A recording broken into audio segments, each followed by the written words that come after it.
ඊට පස්සේ තියෙනවා what economic is all about. ඒ කියන්නේ ආර්ථික විද්‍යාවේදී මුලින්ම හදාරන්නේ මොකක් පිළිබඳවද? මොනවා සම්බන්ධයෙන්ද ආර්ථික විද්‍යාවේදී කතා වෙන්නේ කියලා තමයි කතා කරන්නේ. එතකොට මේකේ මූලිකම දේ තමයි ස්කෑසිටි කියලා කියන්නේ සම්පත් වල හිඟ බව. එතකොට මේ හිඟකම නිසා තමයි ආර්ථික විද්‍යාවේ මූලික ප්‍රාථමික ප්‍රශ්න ඇති වෙන්නේ කියලා කියනවා. එතකොට මේකෙදී the limited nature of society's resources. Scarcity කියන එක define කරලා තිනවා. So මේ අපිට අවශ්‍යතාවය ගන්න තියෙන resources ප්‍රමාණවත් නොවීම limited nature එකක් තියෙනවා කියලා කියන්නේ සීමා සහිත බවක් තියෙනවා කියලා මේ resources වල. එතකොට economics වලදී study කරනවා කියලා කියනවා මේ scarcity එක manage කරන්නේ කොහොමද කියලා. ඒක තමයි ඊළඟ point එකෙන් කියලා තියෙන්නේ the study of how society manage the scarce resources. ආර්ථිකයේ සතුරු පවතින හිඟ සම්පත් කොහොමද ඒගොල්ලන් පරිභෝජනය කරන්නේ ඒගොල්ලන්ගේ අවශ්‍යතාවය ඉටු කරගන්න කියලා එක තමයි ඉකොනොමික්ස් වලදී ස්ටඩි කරනවා කියලා කියන්නේ. ඒකට එක්සැම්පල්ස් වගේ දීලා තියෙනවා.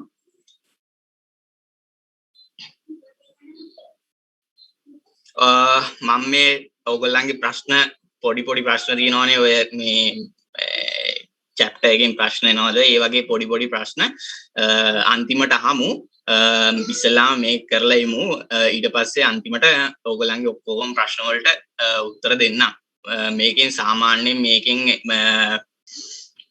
ප්‍රශ්න කිව්වන් පස්සේ එන්න පුළුවන් ස්ට්‍රක්චර් ක්වෙස්චන්ස් එනවා නම් කියන්නේ ලියන්න තියෙන ප්‍රශ්න එනවා නම් ඔයගොල්ලන්ට ලකුණු 10ක් වගේ දෙන්න එයි. සමහරක් විට අපේ තිබ්බ සිස්ටම් එක අපේ තිබ්බ සිලබස් එකට වඩා පොඩ්ඩක් වෙනස් මේකේ අපිට ප්‍රොඩක්ට් පොසිබිලිටි ෆ්‍රොන්ටියර් එක කියලා දුන්නේ නැහැ. එතකොට ඒක ෆ්‍රොන්ටියර් එක නැතුව අපිට ලකුණු 8ක වගේ ප්‍රශ්න ආවා. එතකොට මේ ෆ්‍රොන්ටියර් එක තියෙන නිසා සමහරක් විට ලකුණු 15ක් වගේ වෙන්නත් පුළුවන්. MCQ වලට නම් එන්න පුළුවන් ගොඩක් දුරට. MCQs වලට රෙඩි වෙන්න ඕනනම් මේ පාඩමෙනුත් ටිකක් බලා ගන්න වෙනවා. ඊට පස්සේ ඉකොනොමි එක ගැන කතා කරාම ඉකොනොමි එක කියලා කියන්නේ මම කිව්වා scarce resources manage කරන්න කොහොමද කියලා තමයි ස්ටඩි කරනවා කියලා කියන්නේ. ඊළඟට how people decide what to buy examples ටිකක් මේ දීලා තියෙන්නේ. මේකෙදි පුද්ගලයෙකු එයාගේ තීරණ ගන්නේ කොහොමද ඒ scarce resources තියෙන අතරතුර එයාගේ අවශ්‍යතාවය ඉටු කරගන්නේ කොහොමද කියලා තමයි මේ කතා කරන්නේ. එතකොට මේ අවශ්‍යතාවය ඉටු කරගන්නකොට පුද්ගලයන් ට්‍රේඩ් ඔෆ් එකක් තියෙනවා. ට්‍රේඩ් ඔෆ් එක කියලා කියන්නේ හුවමාරුවක් කරන්න වෙනවා. හුවමාරුවක් කියන්නේ විකල්ප තියෙනවනේ. විකල්ප අතර තෝරා ගැනීම choice එකක් ඔයගලන්ට කරන්න සිද්ධ වෙනවා කියලා කියනවා. එතකොට මේකේ how people decide what to buy මොකද්ද මිලදී ගන්නෙ how much to work save and spend කොච්චරක් දුරට පුද්ගලයෙකු වැඩ කරනවද ඒ පුද්ගලයා කොච්චරක් මුදල් ඉතුරු කරනවාද ඒ වගේම කොච්චරක් ඒගොල්ලන්ගේ කන්සම්ප්ෂන් එකට වගේ දේවල් කියන්නේ පරිභෝජනයට වගේ දේවල් වලට ඒගොල්ලන් වියදම් කරනවාද කියන එක ඩිසයිඩ් කරන එක උදාහරණයක් විදිහට ගන්න පුළුවන් කියලා කියනවා මේ scarce resources manage කරන එකට. ඊළඟට කියලා තියෙනවා how firms decide how much produce how many workers to hire. ඒ කියන්නේ ෆර්ම් එකක් කියලා කියන්නේ මොකක්ද කියලා කිව්වොත් එහෙම ආයතනයක් තමයි ෆර්ම් එකක් කියලා කියන්නේ. එතකොට ආයතනයකින් කරන්නේ භාණ්ඩ හා සේවා නිෂ්පාදනය කිරීම සහ ඒ භාණ්ඩ හා සේවා නිෂ්පාදනය කිරීමට අවශ්‍ය පුද්ගලයන්ව හයර් කරනවා කියලා කියන්නේ කුලියට ගන්නවා වගේ කතාවක් තියෙයි. කියන්නේ සේවයට බඳවා ගන්නවා. එතකොට එහෙම සේවයට බඳවා ගන්නකොට ෆර්ම් එකකට ඩිසයිඩ් කරන්න පුළුවන් කියලා කියනවා කොච්චරක් ඒගොල්ලෝ ප්‍රොඩියුස් කරනවද goods and services. ඒ කියන්නේ ඒගොල්ලන්ගේ කොච්චරක් production capacity එකක් තියෙනවද තියාගන්නවද ඒ වගේම කොච්චරක් අපි සේවකයෝ hire කරනවද කියලා ඩිසයිඩ් කරන්න පුළුවන් කියලා කියනවා ෆර්ම් එකකට. එතකොට how much society decide how to divide resources between national defense, consumer goods, protecting the environment and the needs. ඒ කියන්නේ මේකෙදි කියන්නේ මේ අවස්ථාවේ කියන්නේ සොසයිටි එක සම්බන්ධයෙන් කරතයන් පස්සේ සොසයිටි එක කියලා කියවන් පස්සේ සමාජය ඒකෙදි කතා කරනවා කියලා කියනවා මේ ඉකොනොමික්ස් එක සම්බන්ධයෙන් කතා කරනකොට රිසෝසස් කොහොමද අපි බෙදන්නේ එක එක අවශ්‍යතාවයන් කන්සියුමර් ගුඩ්ස් වලට පරිභෝජන භාණ්ඩ වලට කොච්චරක් අපි වෙන් කරනවද ඊට පස්සේ නැෂනල් ඩිෆෙන්ස් කියන්නේ ජාතික ආරක්ෂාවට කොච්චරක් වෙන් කරනවද ඊට පස්සේ එන්වයරන්මන්ට් එක කියන්නේ පරිසරය ආරක්ෂා කිරීමට කොච්චරක් වෙන් කරනවාද කියන ඒවා ගැන කතා කරනවා කියලා කියන සොසයිටි එකක් විදිහට ගත්තාන් පස්සේ ඊට පස්සේ 10 principles ගැන ඊළඟ කතා කරගෙන යන්න තියෙන්නේ. එතකොට මේ 10 principles කියලා කියන්නේ අපි ඒ ඉකොනොමි එකේ තියෙන resources කොහොමද අපි utilize කරන්නේ භාවිතයට ගන්න භාවිතයට අරගෙන අපි කොහොමද ඒව අවශ්‍යතාව ඉටු කරගන්නේ කියන එක තමයි මේ principles 10න් කතා කරන්න යන්නේ. එතකොට පළවෙනි principle එක තමයි how to make decision.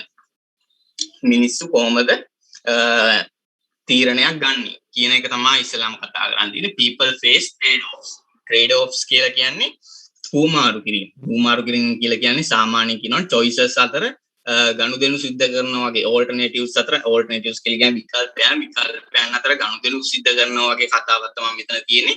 එතකොට scarce resources තියෙන නිසා පුද්ගලයෙකුගේ හැම need එකක්ම satisfy තෘප්තිමත් කරගන්න බෑ. එතකොට තෘප්තිමත් කරගන්න බැරි වුණාන් පස්සේ මොකද වෙන්නේ?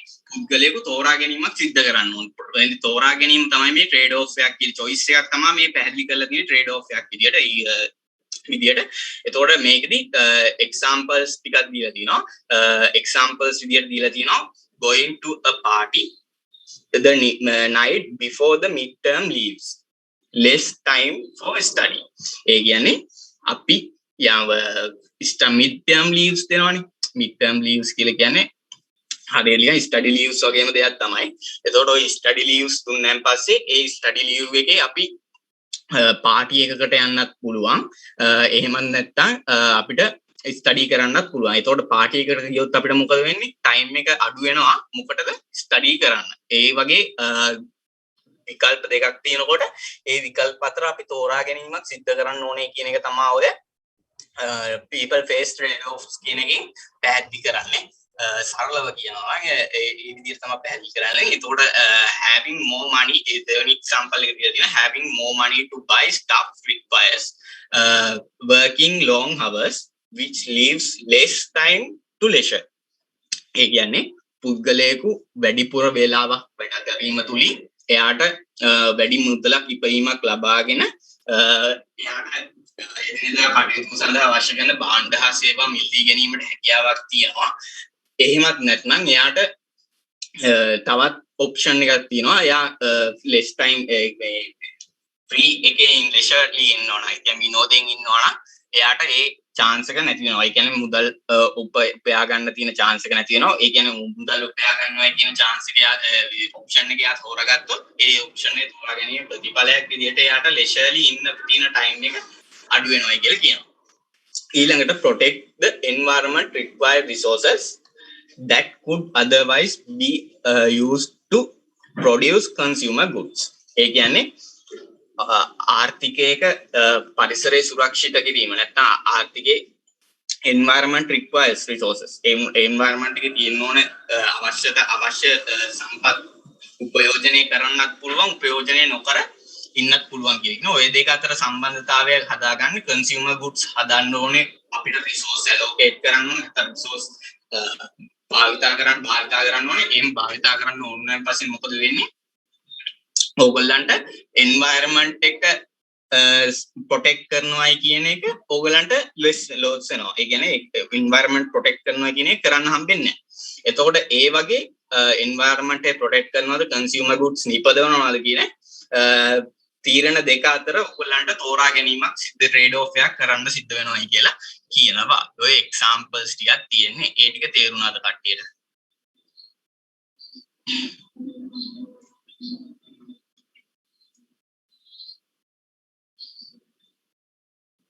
හරි. ඊළඟට මේ trade off එකක් ගැන කතා කරනකොට මේකෙදි ප්‍රධාන වශයෙන් ට්‍රේඩ් ඔෆ්ස් දෙකයි තියෙන්නේ. විකල්පයන් දෙකක් තියෙනවායි කියලා කියනවා. එකක් තමයි efficiency. efficiency කියලා කියන්නේ කාර්යක්ෂමතාවය කියලා සිංහලෙන් කියනවා. එතකොට මේ ආරක්ෂමතාවය සහ සමානාත්මතාවය කියන දෙක අතර තමයි ගොඩක් දුරට ආර්ථික විද්‍යාවේ ට්‍රේඩ් ඔෆ් එක සිද්ධ වෙන්නේ. මූලික වශයෙන් ට්‍රේඩ් ඔෆ් එක සිද්ධ වෙන්නේ කියලා කියනවා. එතකොට මේකෙදි efficiency එක ගැන කිව්වොත් when society gets the most from its scarce resources. ඒ කියන්නේ ආර්ථිකයක් සතුව පවතින සම්පත් වලින් උපරිමයක් ලබා ගන්නවා නම් උපරිම භාණ්ඩ හා සේවා ප්‍රමාණයක් නිෂ්පාදනය කරනවා නම් අපි ඒකට කියනවා efficiency එකක් කියලා. ඊළඟට equality කියලා කියන්නේ සමානාත්මතාවය කියලා පැහැදිලි කරලා තියෙන්නේ when prosperity is distributed uniformly among the society's members. ඒ කියන්නේ ආර්ථිකයක තියෙන සම්පත් prosperity එකක් කියලා කියන්නේ සම්පත් අපේ ගාව තියෙන සම්පත්. ඒ සම්පත් ආර්ථිකයේ ඉන්න පුද්ගලයන් අතර සමානව යුනිෆෝම්ලි කියලා කියන්නේ ඒක යම්කිසි ප්‍රොසීජර් එකකට අනුව ඒ කියන්නේ ක්‍රියාවලියකට අනුව ඒ කියන්නේ මොකක් හරි බේස් එකක් යූස් කරලා ඒ බේස් එක මත අපි සම්පත් බෙදා හරිනවයි කියන එක තමයි ඉක්විලිටි කියන්නේ. ඉක්විලිටි කියුවෙන් පස්සේ හැමෝටම සමානව බෙදනවයි කියලා එක නෙමෙයි මෙතන කියන්නේ.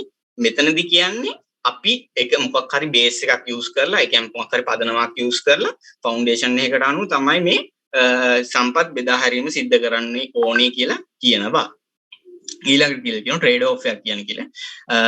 to achieve trade off එකක් කියලා කියන්නේ ගනුදෙනුවක් හුවමාරුවක් සිද්ධ වෙනවා වගේ දෙයක්. එතකොට මේ equality and efficiency එක අතර හුවමාරුව මොකක්ද කියලා තීරණය කරන්න ගියන් පස්සේ අපිට කියනවා to achieve the greater equality අපි වැඩි equality නැත්නම් සමානාත්මතාවයක් ලබා ගන්න ඕනේ වුණොත් could redistribute income from wealthy to poor. සම්පත් අපි නැවත බෙදා හැරීමක් සිද්ධ කරන්න ඕනේ කියලා කියනවා. ධනවත්ම පාර්ශවයේ සහ ධනවත්ම පුද්ගලයාගෙන දුප්පත්ම පුද්ගලයාට නොකයි. ඒ කියන්නේ නැවත ආර්ථිකයේ තියෙන සම්පත් බෙදා හරින්න ඕනේ කියලා කියනවා. But this reduce incentives to work and produce shrinks the size of economic pie. ඒක එහෙම සිද්ධ කරායින් පස්සේ මොකද වෙන්නේ? ඒකෙදි සිද්ධ වෙනවා කියලා කියනවා ඉන්සෙන්ටිව්ස් දෙන. ඉන්සෙන්ටිව්ස් කියන්නේ දිරිගැන්වීම කියලා කියන්නේ සමුද්දිය ඒ වගේ දේවල් කියලා හිතන්නකො. ඒ වගේ දේවල් දෙන්න සිද්ධ වෙනවා කියලා කියනවා. ඒකෙදි සිද්ධ වෙන්නේ මොකද්ද? අපේ ආර්ථික වක්‍රය කියලා කියන්නේ ඉකොනොමික් පයි එක. ඉකොනොමික් පයි එක ශ්‍රින්ක් වෙනවා. හැකිලීමකට ලක් වෙනවා කියලා කියනවා මේ ඉන්සෙන්ටිව්ස් ලබා දීම තුලින්.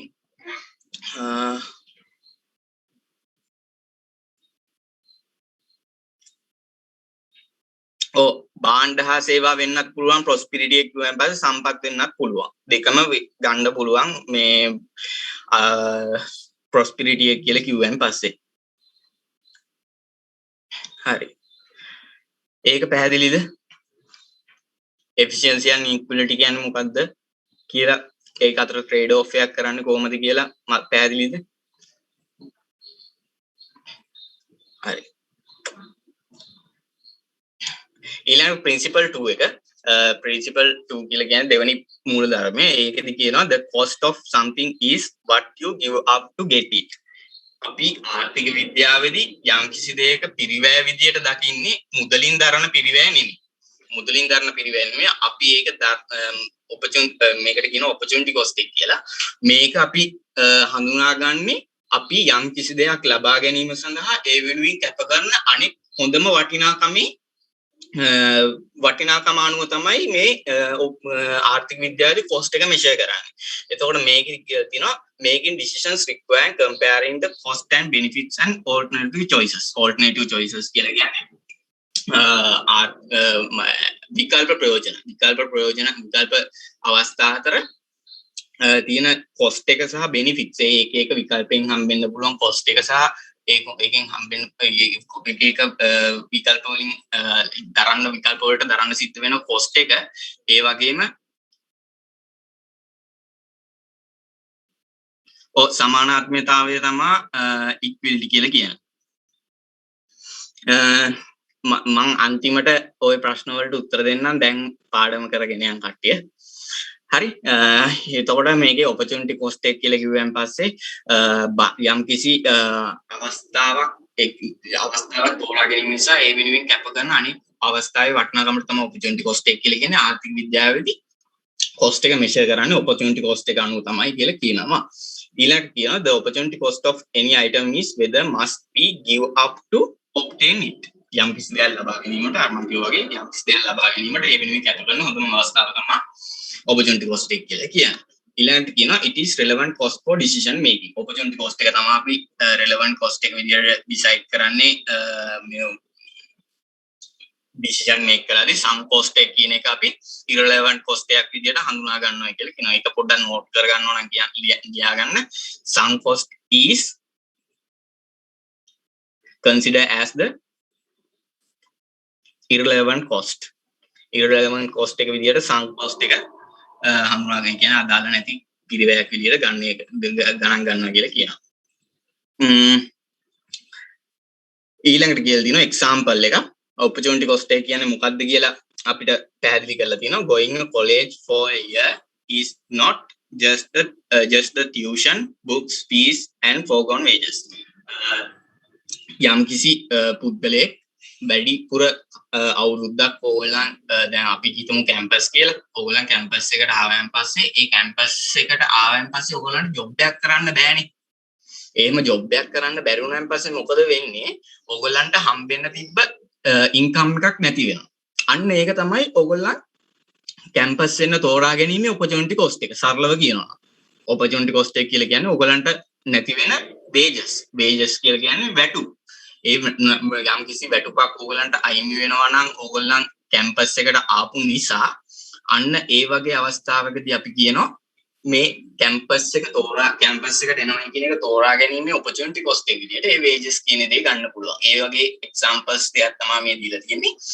ඒක පැහැදිලිද කට්ටියට?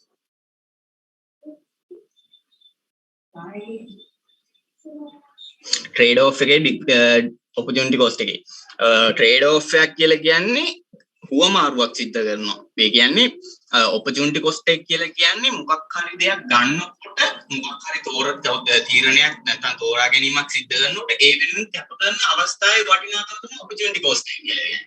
හරිද? trade off එකක් කියලා කියන්නේ අපි තෝරා ගන්නවා. ඒ කියන්නේ ඒ දෙක අතර යම් කිසි දෙයක් ඒ කියන්නේ මේ අපි තුමු options දෙකක් තියෙනවා. එක option එකක් A අනිත් option එක B. ඔයා A තෝරගත්තොත් ඔයාට B තෝරගන්න බැරි වෙනවනේ. ඒ තෝරගන්න බැරි වුණාන් පස්සේ ඒ තෝරගැනීමේ opportunity cost එක තමයි B කියන්නේ. B එකේ value එක. trade off එකක් කියලා කියන්නේ ඔය options දෙක අතර ඔයා තෝරා ගැනීමක් සිද්ධ කරනවා. තෝරා ගැනීමට තමයි කියන්නේ trade off එකක් කියලා. පැහැදිලිද?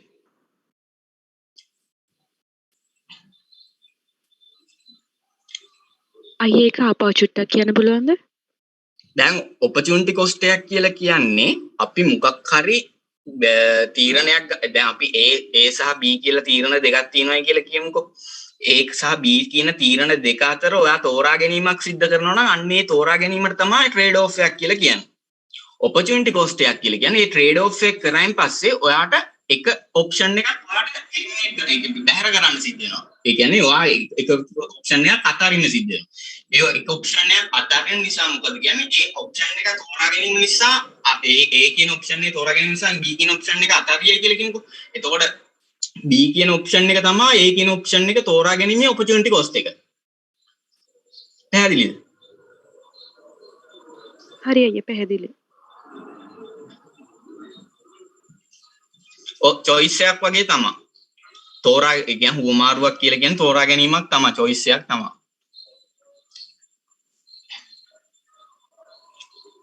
හරි.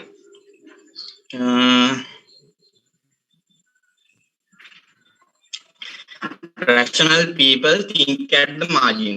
principle 3.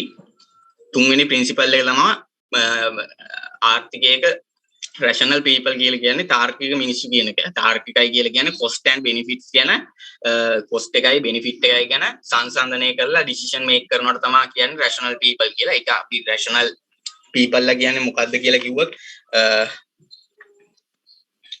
systematically and purposefully ඒක තියනවාද මේ slides වල දීලා නැහැ. rational කියලා කියන්නේ systematically and purposefully ඒ කියන්නේ යම් කිසි පද්ධතියකට කියන්නේ අපි සිස්ටම් එකට අනුව හරි වෙනත් අරමුණක් සහිතව හරි පුද්ගලයෙකු විසින් ඔවුන්ට කරන්න පුළුවන් වැඩේ හොඳම විදියට කරනවා නම් අන්න ඒ වගේ පුද්ගලයන්ට කියනවා කියලා කියනවා රැෂනල් පීපල් කියලා. මේගොල්ලන් මේ තියෙන rational people කියන එක define කරලා තියෙනවා systematically and purposefully do the best they can to achieve their objective කියලා කියන්නේ ඒගොල්ලන්ගේ පරමාර්ථය මොකක් හරි ඉලක්කයක් සපුරා ගන්න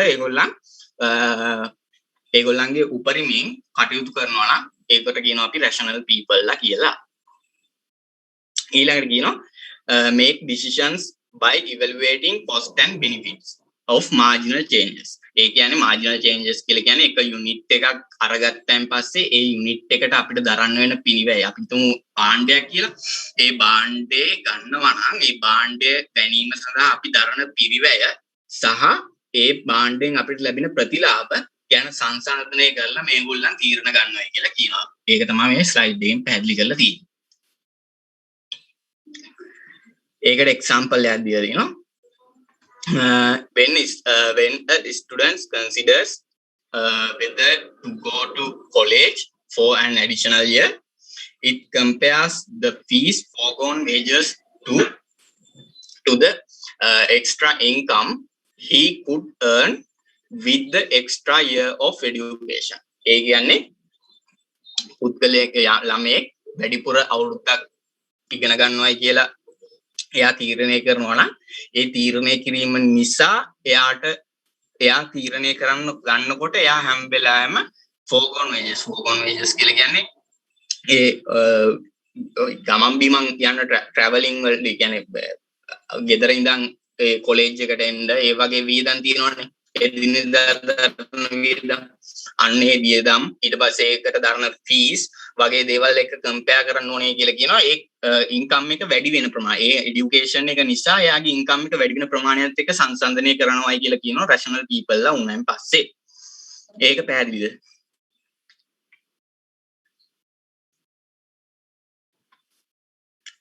rational people ලා කියන්නේ systematically purposefully they do their best හොඳම දේ කරනවායි කියලා හිතන කට්ටිය තමයි rational people ලා කියන්නේ කියලා මතක තියාගන්න ඕන. ඊළඟට හතරවෙනි principle එක තමයි people respond to incentives. Incentives කියලා කියන්නේ අපි දිරිගැන්වීම් කියලා කියන්නේ සමුද්දිය ඒ වගේ දේවල් කියලා හිතන්නකො. ඒ වගේ දෙයක් තමයි මේ incentives කියලා කියන්නේ. එතකොට මෙතනදී කතා කරන්නේ something that induce people to act. යම්කිසි පුද්ගලයෙකු යම්කිසි කාර්යයක් සිදු කිරීමට induce කරනවා කියලා කියන්නේ පොළඹවීමක් සිදු කරනවා නම් අන්න ඒ වගේ දෙයකට incentive එකක් කියලා කියනවා. ඒකදී example එකක් දීලා තියෙනවා prospect of the reward or punishment. යම් කිසි දෙයක් සිදු කිරීම නිසා රිවෝඩ් එකක් හම්බ වෙනවා නම් එයා ඒ කරන වැඩේ රිවෝඩ් එකක් කියලා කියන්නේ ප්‍රතිදානයක් කියලා කියන්නේ මොකයි කරනවා ටැග් එකක් දෙනවා කියල මෙඩල් එකක් දෙනවා කියල මෙඩල් එකක් දෙනවා නම් එයා ඒ වැඩේ කරන්න වැඩිපුර කටයුතු කරනවා පනිෂ්මන්ට් එකක් කියලා කියන්නේ දඬුවමක් දෙනවා නම් ඒ කරන කටයුත්ත දිරිගැන්වීමක් සිද්ධ වෙන්නේ නැහැ. ඒක අපි ඒක ඩිස්කරේජ් කියන්නේ අධෛර්යමත් කරන්න කටයුතු කරනවා කියලා කියනවා පනිෂ්මන්ට්ස් මගින්.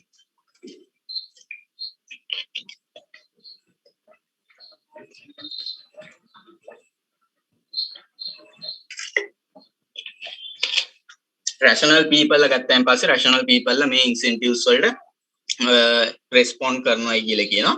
ඒක example එකක් දීලා දිනවා when gas prices rises consumer buy more hybrid cars and fewer gasolines SUVs. ඒ කියන්නේ gas කියලා කියන්නේ මේ petrol කියලා හිතන්නකෝ. ඔය petrol වගේ දේවල් වල මිල වැඩි වෙනකොට consumers ලා hybrid cars කියන්නේ මොනවද කියලා කියන්න ඕනේ නැහැ. ඒ කියන්නේ විදුලිය සහ ඉන්ධන මගින් දෙකෙන්ම දුවන කාර් වලට මාරු වෙනවා කියලා කියනවා. මේ gasoline SUVs වලින් නෑ කියන්නේ ඉන්ධන පරිභෝජනය කරන වාහන වලින් එහා පැත්තට කටයුතු කරනවා. ඒ ඉන්ධන පරිභෝජනය කරන වාහන භාවිතා කරන්නේ නැතුව hybrid cars වලට යනවා කියලා කියනවා මේ gas prices වැඩි වුණාම rational people ලා නම් ඊළඟ කියලා දෙනවා cigarette taxes increases teen smoking falls ඒ කියන්නේ cigarette taxes වැඩි වෙනකොට cigarette prices වැඩි වෙනවා cigarette prices වැඩි වීමේ ප්‍රතිඵලයක් විදියට teenagers ලා කියලා කියන්නේ අපි කියන්නේ 19 12 අතර පුද්ගලයන්ගේ දුම්පානය අඩු වෙනවායි කියලා කියනවා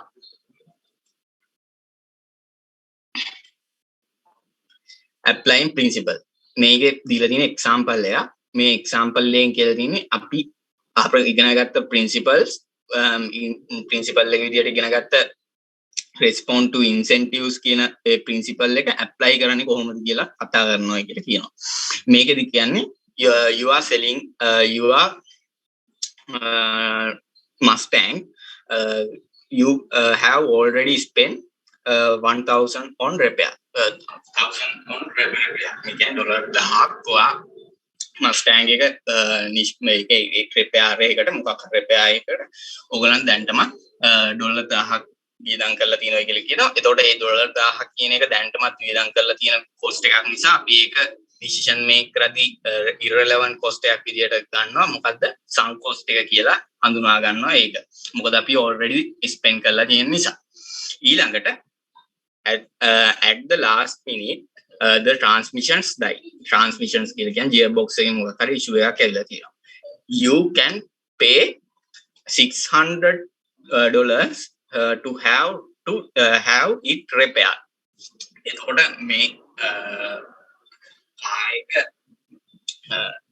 තියෙනකොට ඒකේ ඇතිවෙච්ච ප්‍රශ්නයක් නිසා gearbox එකේ ප්‍රශ්නයක් නිසා මේකේ ප්‍රතිඵලයක් විදිහට ඩොලර් 600ක් අපිට අනාගතේ වියදම් කරන්න සිද්ධ වෙනවා කියලා කියනවා ඒ repair එක සිද්ධ කරා. එතකොට ඒක relevant cost එකක්. relevant cost එකක් කියලා කියන්නේ අදාළ decision make කරද්දී අදාළ වෙන පිරිවැයක් විදියට ගන්නවා. ඊළඟ cost ඊට පස්සේ sell කරනවාද එහෙමත් නැත්නම් ඒ sell කරනකොට repair කරලා විකුණනවාද එහෙමත් නැත්නම් repair නොකර ඒ විදිහටම ඒ problem එකත් එක්කම විකුණනවාද කියලා තමයි අහලා තියෙන්නේ මේ scenarios දෙකට අනුව. ඒ කියන්නේ මේ සිද්ධීන් දෙකට අනුව අපි ඒ කායක ඒ විදිහටම විකුණනවාද එහෙමත් නැත්නම් repair එක සිද්ධ කරලා විකුණනවාද කියලා තමයි කතා කරන්නේ. ඊළඟ කියලා තියෙනවා මේකේ scenarios දෙකක් දීලා තියෙනවා blue book value. blue book value කියලා කියන්නේ පොත වගේ දෙයක් වාහනේ පොත කියලා හිතා ගන්නකො. blue book value එක 6500ක් වෙනකොට transmission වැඩ කරනවා 5700ක්. එතකොට මොකක්ද වෙන්නේ? අපිට transmission 6500ක් sorry කාර් එක විකුණන්න පුළුවන් 6500ට repair වාහනේ විකුණන්න පුළුවන් 6500කට. එතකොට transmission වලට වැඩ කරනවලු 5700ක transmissions වැඩ කරනවා. එතකොට අපිට මේකෙදි gain එකක් තියනවාද loss එකක් තියනවාද කියලා හොයන්න මොකද්ද කරන්න ඕනේ? අපි මේ blue book value එකෙන් transmission works කියලා value එක අඩු කරන්න ඕනේ. එතකොට 6500 5700ක් අඩු කරාන් පස්සේ 800ක් තමයි value එක විදියට එන්නේ. එතකොට මේ 800 කියන එක අපිට හම්බෙන දෙයක්. අපිට ඒ කියන්නේ වාහනේ විකුණද්දී අපිට හම්බෙන දෙයක්. ඒ හම්බෙන දේ මේ 600ට වඩා වැඩි නම් ඒ කියන්නේ repair එක කරලා කරන්න 600ක් යන repair එක කරලා තමයි මේ blue book එකේ value එක බලන්නේ. එතකොට repair එක එක්ක බලනකොට 600ක් අපිට cost වෙනවා. අපිට 800ක් හම්බෙනවා. 800ක් හම්බෙනකොට අපි මොකද කරන්නේ? ඒ අවස්ථාවේදී වාහනේ repair කරලා විකුණනවා කියලා කියනවා. ඊළඟට කියනවා blue book value එක 6000ක් වෙනකොට transmission වැඩ කරන්නේ 5500යි කියලා කියනවා. එතකොට 500යි අපිට තියෙන ලාභය. 6000න් 5500ක් අඩු කරාන් පස්සේ අපිට 500ක් ලාභ තියෙනවා. හැබැයි අපිට 600ක් repair එක කරනවා නම් repair කරන්න 600ක් වියදම් කරන්න සිද්ධ වෙනවා. එහෙම වියදම් කරන්න සිද්ධ වෙනකොට අපිට තියෙන gain එකට වඩා නැත්නම් ලාභයට වඩා අපිට දරන්න වෙන පිරිවැය වැඩි. ඒ වගේ අවස්ථාවේදී අපි මේ repair එක සිද්ධ කරන්නේ නැතුව repair එක සිද්ධ කරන්නේ නැතුව වාහනේ විකුණනවා කියලා කියනවා. ඒක මේ slides වලින් පැහැදිලි කරලා තියෙනවා. මේකේ පෙන්වලා තියෙනවා fixing cost of fixing transmission. ඒ කියන්නේ අපි transmissions හරි ගස්සනවා නම් repair එක කරනවා නම් අපිට $600ක් යනවා කියලා කියනවා. ඒ කියන scenario එකට අනුව benefits of fixed transmission එකේ නැත්නම් transmission එක සිද්ධ කිරීමෙන් අපිට හම්බෙලා benefit එක විදිහට 800ක් ගන්න පුළුවන්. 6500න් 700ක් අඩු කරලා එහෙම ගත්තයින් පස්සේ අපේ මේ cost එකට වඩා අපි repair එක කරන cost එකට වඩා අපිට වැඩි income එකක් හම්බ වෙනවා කියලා කියන gain එකක් තියෙනවා. ඒ gain එකක් තියෙන නිසා මොකද වෙන්නේ? transmission එක fix කරලා වාහනේ විකුණන්න පුළුවන් වෙනවා කියලා කියනවා. ඊළඟට කියනවා book value එක 6000ක් සහ transmission worth 5500 කියලා කියනවා. එහෙම වෙනවා නම් මේගොල්ලන්ට benefit එක තියෙන්නේ 500යි fix කරන්න 600ක් යනවා. එහෙම fix කරොත් 600ක් යනවා නම් ඒගොල්ලන් ඒක fix කරන්නේ නැහැ. sell කරනවා කියලා කියනවා. ඒක පැහැදිලිද?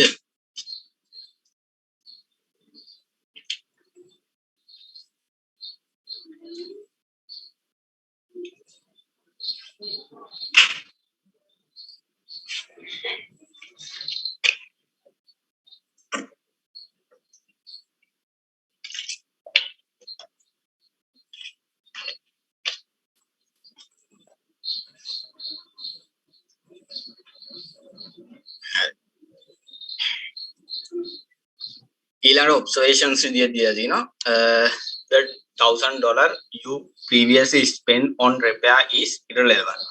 අර $1000 දැන්ටම අපි ඉඳන් already spend කරලා තිනවා ඒක වල $1000 ඒක irrelevant කියලා කියනවා. අර මම කියනවා sunk cost එකක් විදියට ගන්න. ඒ කියලා තිනවා what matters is the cost and benefits of marginal repair is relevant cost එක විදියට ගන්න opportunity cost එක කියලා කියන්නේ මේකෙදී අපි වාහනේ හදන්න වියදම් කරන ප්‍රමාණය සහ අනාගතේ වියදම් කරන්න බලාපොරොත්තු වෙන ප්‍රමාණය සහ ඊට පස්සේ ඒ වාහනයෙන් අපිට හම්බෙන බෙනිෆිට් එක ගැන තමයි කතා කරන්නේ කියලා කියනවා. ඊළඟට කියලා තියෙනවා the changes in incentives from scenario A to scenario B caused by decision to change. ඒ කියන්නේ incentives කියලා කියන්නේ අර book value එක blue book value එක ඒ වගේ දේවල් නිසා සිද්ධ වෙන බලපෑම් නිසා පුද්ගලයෙකුගේ ගන්න තීරණ හැමදේම වෙනස් වීමකට ලක් වෙන්න පුළුවන් කියලා කියනවා. How do people interact? පුද්ගලයන් කොහොමද සම්බන්ධතා පවත්වන්නේ කියන එක තමයි කතා කරන්නේ. ඊළඟට කියනවා trade can be make a benefit better off. ඒ කියන්නේ trade එකක් කියලා කියන්නේ වෙළඳාම කියලා කියන්නේ වෙළඳාම මගින් ඕනෑම පුද්ගලයෙකුට වාසි ලබා ගන්න පුළුවන් කියලා කියනවා. rather than being self sufficient ස්වයංපෝෂිත වෙනවාට වඩා තව පුද්ගලයෙක්ගේ හැකියාව සහ යාට තියෙන සම්පත් ප්‍රමාණය අනුව එයා ඒ යම්කිසි කාර්යයකට ස්පෙෂලායිස් වෙලා in produce one good or service and exchange it for other goods. ඒ කියන්නේ ස්වයංපෝෂිත වෙනවාට වඩා ඒ පුද්ගලයෙකු විශේෂීකරණය වෙලා ඒ විශේෂීකරණය වීම තුළින් එයා වැඩිපුර නිෂ්පාදනයක් කරලා ඒ නිෂ්පාදනයේ මාරු කර ගැනීම වෙළඳාම කර ගැනීම තුළින් ඒ පුද්ගලයාට වැඩි වාසියක් ලබා ගන්න පුළුවන් කියලා කියනවා. ඊළඟට තියෙනවා countries also benefit from trade and specialization. countries ඒ කියන්නේ රටවල් ගත්තන් පස්සේ රටවල් එක රටවල් ගත්තන් පස්සේ ඒ රටවල් ගොඩක් මේ විදේශ වෙළඳාම international trade එකේ ගොඩක් benefits ගන්නවා කියලා කියනවා. කොහොමද ඒගොල්ලන්ගේ specialization එකට අනුව ඊළඟට කියනවා get the better price abroad for goods they produce. කියන්නේ හොඳ මිලක් අපිට ස්පෙෂලායිස් වුණායින් පස්සේ හොඳ මිලක් තියෙන භාණ්ඩයකට ස්පෙෂලායිස් වුණොත් ඒක රට වඩා ලාභයක් ලබා ගන්න පුළුවන් කියනවා.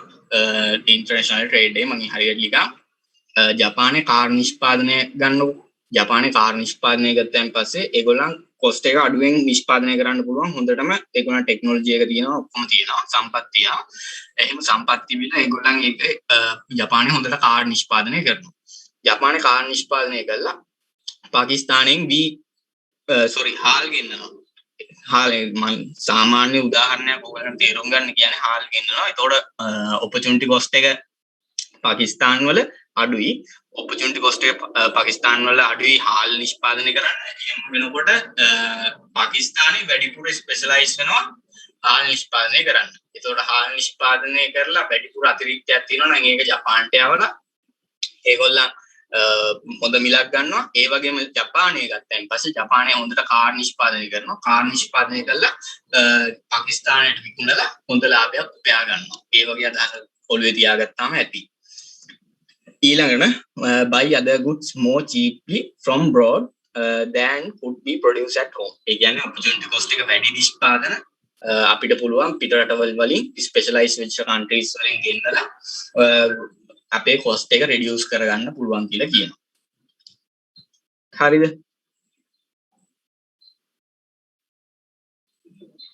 ඊළඟට කියනවා principle 6 එක ඒක කියනවා markets are usually a good way to organize economic activities. Economic activities සිද්ධ කරන්න බෙන්දපොළ කියලා කියනවා. බෙන්දපොළක් කියන්නේ මොකක්ද කියලා ගත්තාන් පස්සේ a group of buyers and sellers. විකුණුම්කරුවන් සහ ගැනුම්කරුවන්ගේ එකතුවක් තමයි මාකට් එකක් කියන්නේ කියලා පැහැදිලි කරලා තියෙනවා. ඒකට ලොකේෂන් එකක් වෙන්න ඕනේ නැහැ. ෆිසිකල් ලොකේෂන් එකක් වෙන්න ඕනේ නැහැ. ඒක අන්තර්ජාලය හරහා වුණා සිද්ධ කරන්න පුළුවන් කියලා කියනවා. ඊළඟට කියනවා organize economic activities means determining what good models they can economic activities කියලා කියන්නේ ආර්ථික විද්‍යාවේදී භාණ්ඩ හා සේවා නිෂ්පාදනය කිරීම නිෂ්පාදනය කරන්න කොහොමද අපි සම්පත් උපයෝජනය කරන්නේ ඊට පස්සේ කොච්චරක් අපි නිෂ්පාදනය කරනවද ඊට පස්සේ කාටද අපි ඒව දෙන්නේ ඔන්න ඔය හතර තමයි ඉකොනොමික්ස් වලදී කතා කරන්නේ මූලික ආර්ථික ප්‍රශ්න කියලා. කුමක් කොපමණ නිෂ්පාදනය කරනවද? කෙසේ නිෂ්පාදනය කරනවද? කවුරුන් සඳහා නිෂ්පාදනය කරනවද කියලා ආර්ථික ප්‍රශ්න තුන ගැන කතා කරනවා කියලා කියනවා ඉකොනොමික් ඇක්ටිවිටීස් වල. ඒක තමයි මේ පැහැදිලි කරලා තියෙන්නේ. what good to produce මොන විදිහේ භාණ්ඩයක් නිෂ්පාදනය කරනවා how to produce කියලා කියන්නේ ඒ නිෂ්පාදනය කිරීම සඳහා මොන වගේ ටෙක්නොලොජි එකක් යූස් කරනවද ඊට පස්සේ මොන වගේ දේවල් යූස් කරනවද කියන්නේ සම්පත් රිසෝසස් මොන වගේ යූස් කරනවද කියන එක තමයි.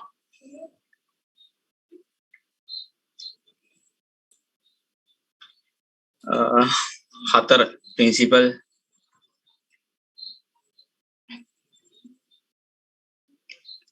ෆෝර්ත් ප්‍රින්සිපල් එකද එක්ස්ප්ලේන් කරන්න තියෙන්නේ අය.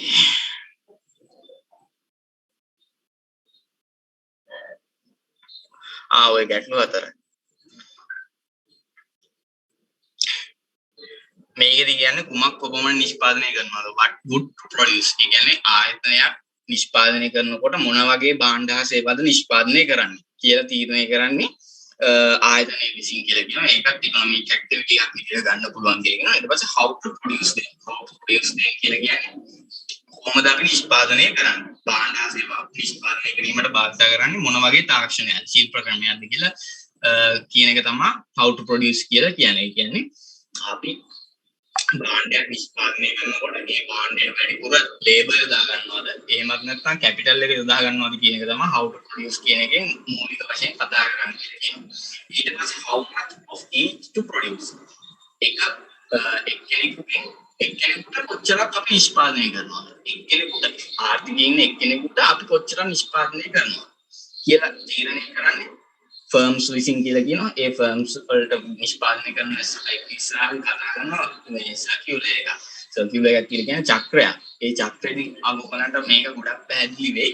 මේකෙදි කියන්නේ ආර්ථිකයේ යුනිට්ස් දෙකක් ඉන්නවයි කියලා උපකල්පනය කරලා සිම්ප්ලිෆයි කරලා එහෙම උපකල්පනය කරපු ඒ assumptions දෙක අනුව ඒ ආයතන දෙක අතර ඒ කියන්නේ ආයතන සහ කුටුම්බ households and firms අතර සම්පත් වෙනස් වෙන ඒ කියන්නේ සම්පත් ගලාගෙන යන චක්‍රේ ඔයගලන්ට ඉස්සරහදී කතා කරනවා එතකොට මේ ඒකෙදි ඔයගලන්ට ගොඩක්ම පැහැදිලි වෙයි එක්කෙනෙකුට කොච්චරක් අපි ප්‍රොඩියුස් කරනවද කියලා who gets them ඒ කියන්නේ ප්‍රොඩියුස් කරන නිෂ්පාදන කවුරුද අරගන්නේ ආර්ථිකයේ කවුරු වගේ පුද්ගලයා මොන පුද්ගලයන් අතර බෙදියන් කියන එක තමයි who gets them කියන එකෙන් තීරණය කරන්නේ. ඊළඟට market are usually a good way to organize economic activities. Principle 6 එකම තමයි මේකෙදී market economy ඒ වෙළඳපොළ ආර්ථිකයක් කියන්නේ මොකක්ද කියලා එක තමයි වඩාත්ම වැදගත් වෙන්නේ. වෙළඳපොළ ආර්ථිකයක් තමයි වඩාත්ම කාර්යක්ෂම කියලා අපි කියනවා. ගොඩක්ම efficient market එක තමයි market economy එක කියලා කියන්නේ. ඒ market එක නෙමෙයි economy එක තමයි market economy එක කියලා කියන්නේ. ඒකෙදි සිද්ධ කරන්නේ decentralized decisions of many households and firms as they interact in markets. ඒ කියන්නේ ආර්ථිකයේ ඉන්න firms සහ households ඒ කියන්නේ කුටුම්බ සහ ව්‍යාපාර ආයතන විසින් විමධ්‍යගතකරණය වෙච්ච තීරණ අරගෙන resources බෙදා හරිනවා නම් resources allocate කරනවා නම් අන්න ඒ වගේ ආර්ථිකයකට කියනවා කියලා කියනවා. අපි market economy එකක් කියලා. ඊළඟට famous insight by Adam Smith.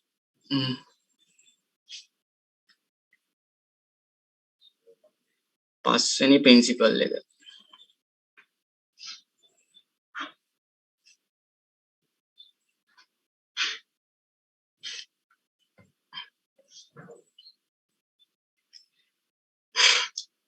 පස්වෙනි principle එකේදී කියන්නේ මේකෙදී අපි ගොඩක් වාසි ලබා ගන්න පුළුවන් කියලා කියනවා වෙළඳාම තුලින්. ඒ කියන්නේ වෙළඳාම සිද්ධ කරන් පස්සේ ඒ කියන්නේ පුද්ගලයෙක් එයාට අවශ්‍ය භාණ්ඩ සේවා එයා ඔක්කොම නිෂ්පාදනය කර ගන්නවට වඩා එයා ඒ එක භාණ්ඩයක් සඳහා ස්පෙෂලායිස් වෙනවා කියන්නේ.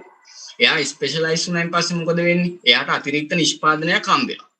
ඒ අතිරික්ත නිෂ්පාදනයක් හම්බෙච්ච නිසා මොකද වෙන්නේ? එයාට වැඩිපුර ප්‍රොඩියුස් කරන්න එයා වැඩිපුර ප්‍රොඩියුස් කරාම එයාට ඒව ටික විකුණන්න පුළුවන්.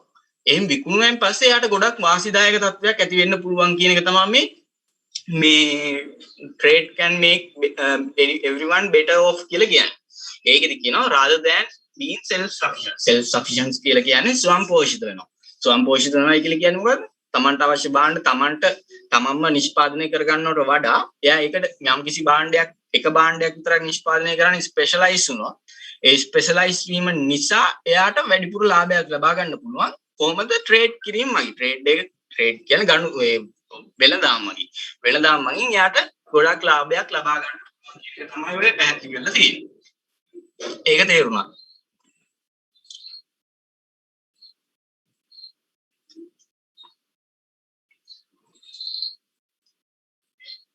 ඒක තේරුණාද? හරි. ඊළඟට ඇඩම් ස්මිත් කියලා කෙනෙක් ඉන්නවා. ඇඩම් ස්මිත් කියලා කියන්නේ ආර්ථික විද්‍යාවේ පියා, father of the economics. එයා wealth of nation කියලා පොතක් ලිව්වා. ඒ පොතේ මේ මාකට් ඉකොනොමි එකේ තියෙන මාකට් එකේ තියෙන ප්‍රයිස් එක කියන එක ඉන්විසිබල් හෑන්ඩ් එකක් කියලා එයා හඳුන්වලා. ඉන්විසිබල් හෑන්ඩ් එකක් කියන්නේ අදෘශ්‍යමාන හස්තය. අදෘශ්‍යමාන හස්තයක් විදිහට හඳුන්වනවා කියලා කියනවා මේ ප්‍රයිස් එක කියන එක මාකට් එකේ. කියන්නේ ප්‍රයිස් එක මගින් හුඟක් දේවල් තීරණය කරනවා කියන එක තමයි ඇඩම් ස්මිත් කියලා තියෙන්නේ. ඊළඟට තියෙනවා මම මෙතනට නම් ප්‍රශ්න තියනවාද කියලා කියන්නේ මේ ස්ලයිඩ් එකට වෙනකම්.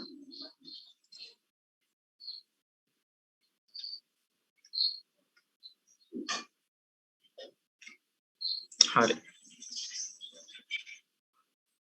ඊළඟට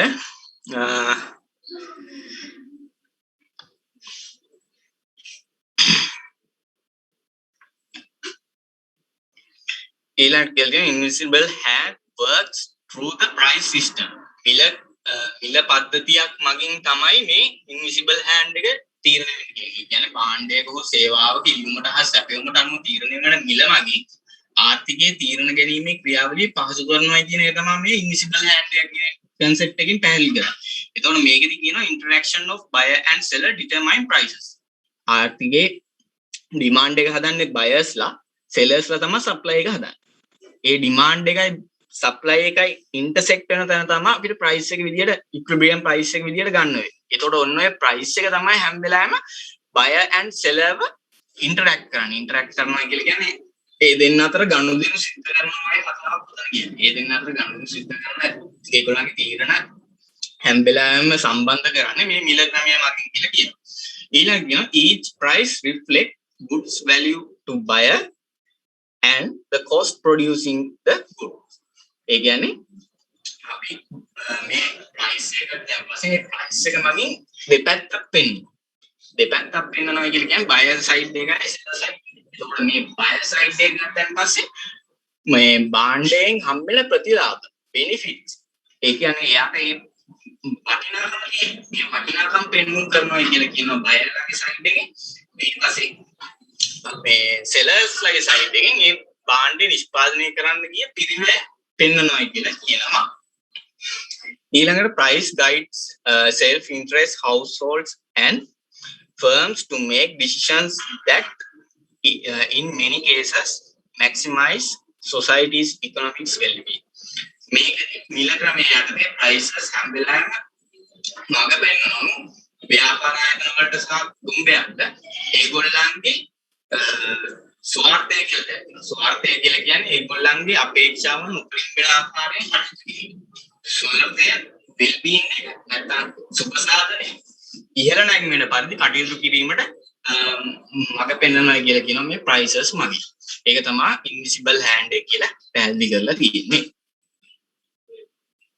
ඊළඟට governments can some seven principle එක ඒකෙදි තියෙනවා governments can sometimes improve market outcomes. government එක intervene වුණාන් පස්සේ කියන්නේ සම්මතියක් වුණාන් පස්සේ government එකට පුළුවන් කියලා කියනවනම් ආර්ථිකයේ ඒ කියන්නේ තියෙන වෙළඳපොළ යාන්ත්‍රණය එක එක ඉම්ප්‍රූව්මන්ට්ස් කරන්න. ඒ කියන්නේ ඒගොල්ලන්ගේ outcomes ඒ කියන්නේ ආර්ථිකයක් ගත්තන් පස්සේ ආර්ථිකයේ outcomes විදිහට ගන්න පුළුවන් පරිභෝජනය, නිෂ්පාදනය, ඊට පස්සේ පරිභෝජන නිෂ්පාදනය බෙදා හැරීම. ඔය තුන තමයි ආර්ථික ක්‍රියාකාරකම් outcomes විදිහට ගන්න පුළුවන්. එතකොට ඔය outcomes වල වැඩි කිරීමක් සිද්ධ කරන්න පුළුවන් කියලා කියනවා government එක intervention උනායින් පස්සේ. එතකොට එතනදි සිද්ධ වෙන්නේ government එකට පුළුවන් tax cut කරන්න කරනවා කියලා කියන්නේ බදු අපහරින්න පුළුවන්. ඊට පස්සේ government expenditure වැඩි කරන්න පුළුවන්. සහනාධාර දෙන්න පුළුවන්. subsidies සහනාධාර වලට subsidies කියලා තියෙනවා. ඊට පස්සේ policies ඒගොල්ලන් implement කරන්න පුළුවන්. ඊට පස්සේ court වගේ එක ආයතන ඒගොල්ලන්ට ඇති කරන්න පුළුවන්. ඒ වගේ දේවල් මගින් government එක පුළුවන් කියලා කියනවා මේ market එකේ outcome එක ඉහළ නංවන්න. ඊළඟට people are less inclined to work, produce, invest or purchase if largest risk and property stolen. ඒ කියන්නේ ආර්ථිකයේ මේකට කියනවා වත්කම් වල හිමිකාරීත්වය පුද්ගලයන් සතුව තියෙන හිමිකාරීත්වය ආරක්ෂා කරනවා. කියන්නේ මේකෙදි සිද්ධ වෙන්නේ පුද්ගලයෙකු අවදානමකින් තොරව නිෂ්පාදන කටයුත්තකට වැඩ කිරන්න ඊට පස්සේ ආයෝජනය කරන්න වගේ දේවල් වලට යම්කිසි දෙයක් මිලදී ගන්න ඒ වගේ දේවල් වලට යන්න පුළුවන් කියලා කියනවා මේ ගවර්න්මන්ට් එකේ ඉන්ටර්වෙන්ෂන් එක මත. ඒ කියන්නේ සරලව කියනවා නම් මේ ස්ලයිඩ් එකේ පැහැදිලි කරන්න පුළුවන් සරලම විදිය තමයි ගවර්න්මන්ට් එක විසින් ආර්ථිකයේ තියෙන කුටුම්බ ව්‍යාපාර ආයතන වගේ දේවල් වලට මේ property right එක කියලා කියන්නේ මේ ඔය මට ඒක පැහැදිලි කරන්න කියන්නේ යම් කිසි පුද්ගලයෙකුට වත්කමක් අයිති වෙලා තියෙනවා නම් ඒ වත්කමේ අයිතිය එයාට තහවුරු කරන එක තමයි right එක කියලා කියන්නේ. එතකොට ওই property right එක මගින් පුද්ගලයෙකුගේ වත්කමක් තවත් කෙනෙකුට සොරා ගැනීම නැති වෙනවා. එතකොට එයාට ඒ වත්කමට අයිතියක් තියෙන නිසා එයාට රිස්ක් එක අඩු වෙනවා කියලා කියනවා. එතකොට අන්න ඒ වගේ රිස්ක් එක අඩු කරන්න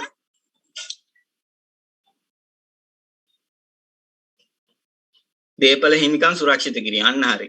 දේපල හිමිකම් සුරක්ෂිත කිරීම තුළින් එයාට පුළුවන් වෙනවා කියලා කියනවා less risk එකක් යටතේ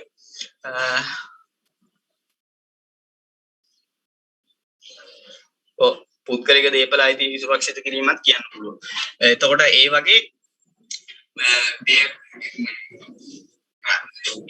මෙවුවා මොනවාද නීති එන්ෆෝස් කරන් පස්සේ නීති බලගැන්වුවෙන් පස්සේ පුද්ගලයෙකු බයක් ආර්ථිකය තුළ රිස්කයක් යටතේ ප්‍රොඩියුස් කරන්න වැඩ කරන්න ඊට පස්සේ යම් කිසි දෙයක් මිලදී ගන්න වගේ දේවල් වලට හැකියාව හම්බ වෙනවා කියලා කියනවා මේ ගවර්න්මන්ට් ඉන්ටර්වෙන්ෂන් එක යටතේ.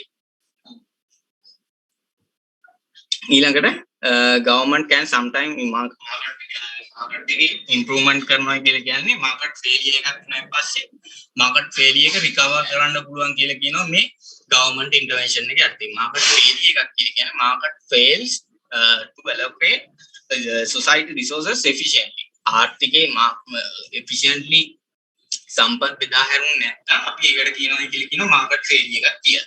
එතකොට market failure එකක් ඇති වෙන්නේ හැම වෙලාවෙම government intervention එක සිද්ධ වුණාන් පස්සේ.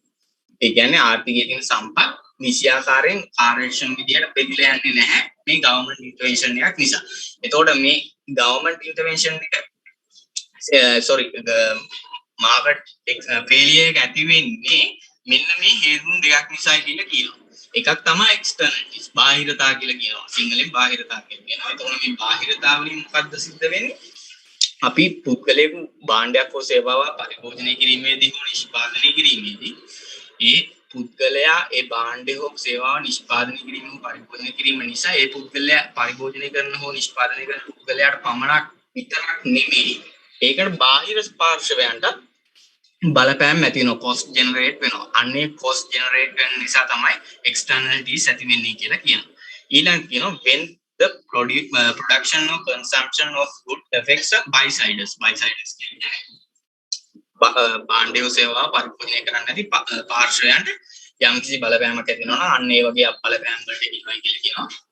externalities example එකක් විදිහට pollution එක දීලා තියෙනවා. ඒ වගේ දේවල් ගන්න පුළුවන් කියලා කියන ඊළඟට කියනවා market power. The single buyer or seller has a substantial influence on market price. යම්කිසි එක ෆර්ම් එකකට බලයක් තියෙනවා නම් ආර්ථිකයේ මිල කෙරෙහි බලපෑමක් ඇති කරන්න අන්න ඒ වගේ අවස්ථාවකදී මාකට් එකේ ෆේලියර් එකක් ඇති වෙන්න පුළුවන් කියලා කියනවා. එතකොට මේ මාකට් ෆේලියර් එක ඇති වෙන්න පුළුවන් එක උදාහරණයක් දෙතියලා තියෙනවා මොනොපොලි එකක් කියනවා. මොනොපොලි කියලා කියන්නේ ඒකාධිකාරී ආර්ථිකය. ඒකාධිකාරී කියන්නේ වෙලා දෙන්න පොළ තුල තියෙන්නේ එක සෙලර් කෙනෙක් විතරයි සෙලර් කෙනෙක් ප්‍රොඩියුසර් කෙනෙක් විතරයි කියලා තමයි කියන්නේ. ඊළඟට තියෙනවා public policy may promote efficiency. Efficiency එක public policy government intervention නිසා public policy වලින් ආර්ථිකයේ තියෙන efficiency එක වැඩි කරනවා කියලා කියනවා. ඒකෙන් තන්ටන ප්‍රශ්න තියෙනවද කන්නේ?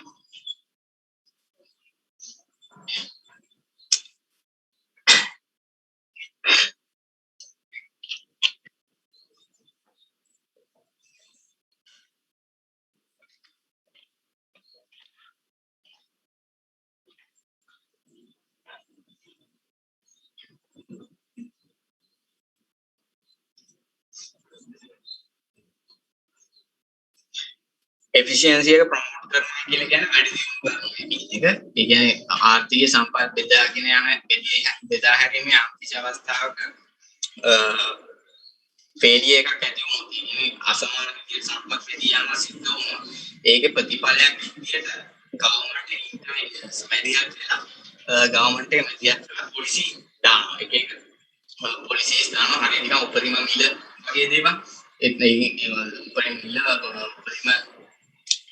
උපරිම සිල්ලර මිල කියලා දාන්නේ. ඒකනේ පාරිභෝගික ආර්ථිකසාරීමක් සිද්ධ වෙනවා කියලා තමයි ප්‍රොමෝට් එෆිෂියන්සි කියලා කියන්නේ. කියන්නේ සම්පත් බෙදාගෙන කාර්යක්ෂම කරනවා.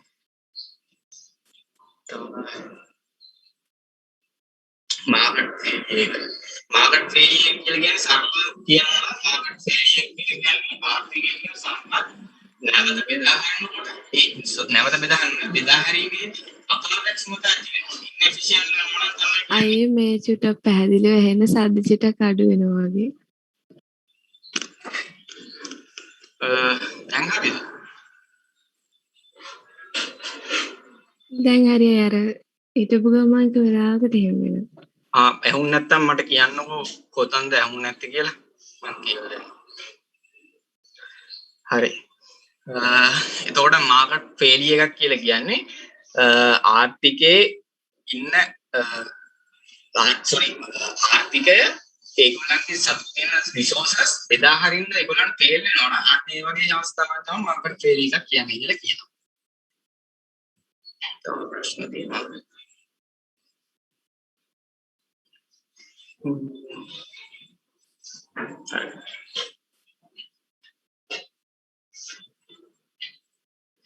ඊළඟට government එකට පුළුවන් කියලා hold market outcomes to promote equity promote equity කියන්නේ ආර්ථිකයේ සම්පත් කාර්යක්ෂමතාවය වැඩි කරන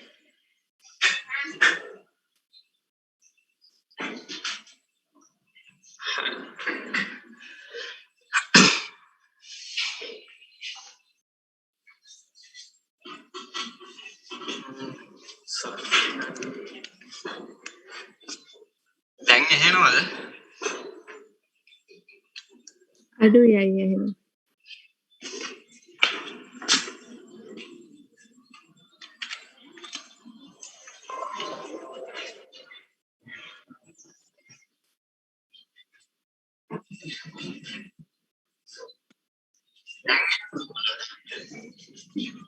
නැහැ.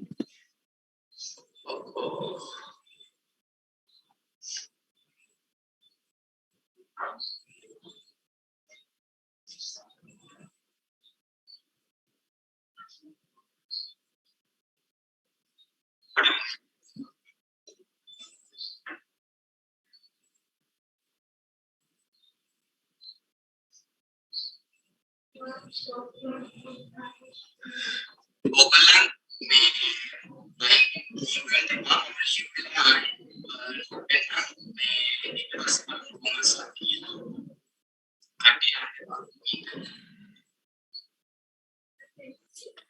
government can alter market outcome to promote equity. Equity කියන්නේ market එකේ තියෙන එක මේ equity කියන්නේ මේ equity කියන එක ගන්න ඔයගොල්ලන් මේකක් හිමිකමක් විදිහට ගන්න එපා. මේකෙදි කරන්නේ market එකේ තියෙන outcome එක වැඩි කරන්න ගන්න එක solution එකක් තමයි මේ මෙතනදී equity එකක් කියලා කියන්නේ. ඒක ලොකුවට ඔයගොල්ලන්ට දැනගන්න අවශ්‍ය නැහැ. ඒ කියන්නේ මේක මාකට් එකකට ඉන්වෝල්ව් වෙන පස්සේ ගවර්න්මන්ට් එක ඒ ගවර්න්මන්ට් එක ඉන්වෝල්ව් වෙච්ච එක හේතුව නිසා මාකට් එකේ අවුට්කම් එක ප්‍රොමෝට් කරනවා කියන එක මතක තියාගන්න. ඊට පස්සේ ඊළඟට if the market distribution of economic well-being is not desirable, ඒ කියන්නේ අපේක්ෂා කරන ආකාරයට මාකට් එකේ well-being එක සුබ සාධනය නැත්නම් මේකට කියන පුද්ගලයන්ගේ ජීවන තත්ත්වය ඉහළ නංවනවා කියලා කියන්නේ. අන්න ඒ වගේ දෙයක් තමයි මේ well-being එකේ සුබ සාධනය ගැන කියන්නේ. මේ සුබ සාධනය හරියට බෙදිලා යන්නේ නැත්නම් මිනිස්සු අතර ඒ වගේ අවස්ථාවකදී ආයතනයේ tax or welfare policies can change how economic pie divided. මේ economic pie එක වක්‍රය economic ආර්ථිකය කියන වක්‍රය කොහොමද වෙනස් වෙන්නේ කියන එක තීරණය කරන්න government එකේ intervention එකක් කරන්න පුළුවන් කියලා කියනවා. ඊළඟ කියලා තියෙනවා in each of the following situation what is the government role? Does government's intervention prove the outcome එක වැඩි කරන්න improve කරන්න government intervention එක හොඳයිද කියලා කියන්න තමයි තියෙන්නේ. ඒකෙදි government intervention එක ගොඩක්ම වැදගත්. government intervention එක ගොඩක්ම අවශ්‍ය වෙන්නේ පාරිභෝගිකය ආරක්ෂා කරන්න. පාරිභෝගිකය ආරක්ෂා කරන්න කියලා කියන්නේ basic services දෙන්න තමයි මේ essential services දෙන්න තමයි government එකේ intervention එකක් වැඩිපුර සිද්ධ කරන්න කියලා කියනවා. එතකොට මෙතන public schools වලට intervention එකක් කරන්න ඕනද කියලා intervention එකක් වැඩි අවශ්‍යයි. මොකටද පෞද්ගලික පාසල් නිසා පොදු පාසල් වලට සිද්ධ වෙන බලපෑම අවම කිරීම සඳහා. ඊළඟට work safety regulation එතනටත් අවශ්‍යයි කියලා කියනවා. workers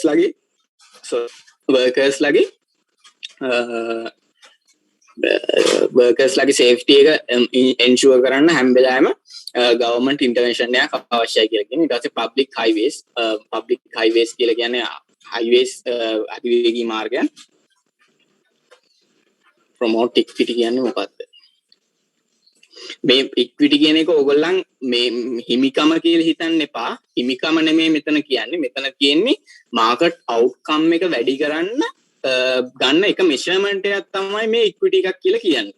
එතකොට මේ ඉක්විටි එකකින් සිද්ධ වෙන්නේ ගොඩක්ම ආර්ථිකයේ සම්පත් බෙදා හැරීම වඩාත් කාර්යක්ෂම කරනවා වගේ කතන්දරයක් තමයි ඉක්විටි එකෙන් කියන්නේ. එතකොට මේකදී ඕගොල්ලන් ගොඩක් වැඩි හිතන්න යන්න එපා. මේකෙදි සිද්ධ වෙන්නේ වෙල් බීන් එක.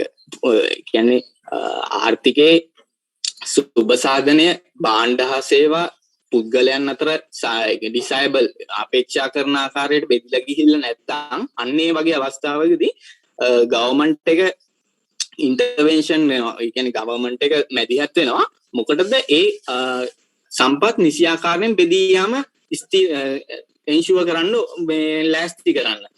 ඒක තමයි මේ අන්න හරි සාධාරණත්වයේ වගේ දෙයක් තමයි මේ ඉක්විටි එක කියන්නේ. ඉක්විටි එක කියන්නේ සාධාරණත්වයේ වගේ දෙයක්. තේරුණාද?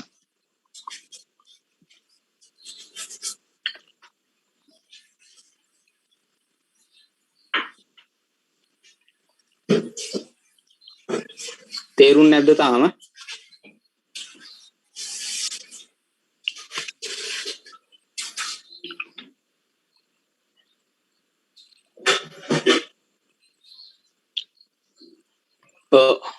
සාධාරණත්වය තමයි ප්‍රවර්ධනය කරන්නේ මේකෙදි.